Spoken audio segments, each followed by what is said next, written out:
Понякога просто вървим. Без цел, без план.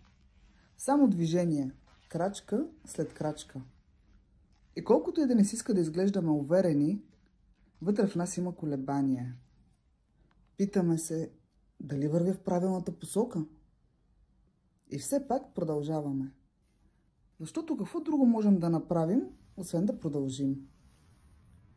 Всички чакаме нещо. Ясен знак. Увереност.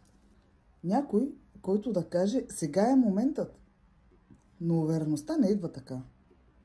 Тя не е онова безгрижно усещане, което си мислим, че трябва да притежаваме. Не е липса на страх. Увереността е по-тиха.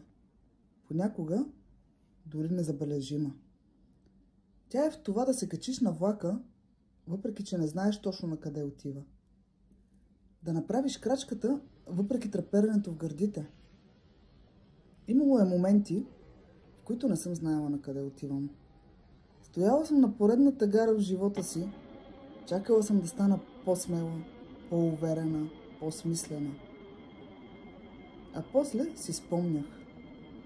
Спомнях си, че увереността не идва преди действието. Тя идва след него. След като минеш през страха и осъзнаеш, че си останал цял. И може би днес, точно днес, не е нужно да знаете всичко. Не е нужно да сте готови. Достатъчно е да направите първата крачка. И напускане на влака не забравяйте багажа си.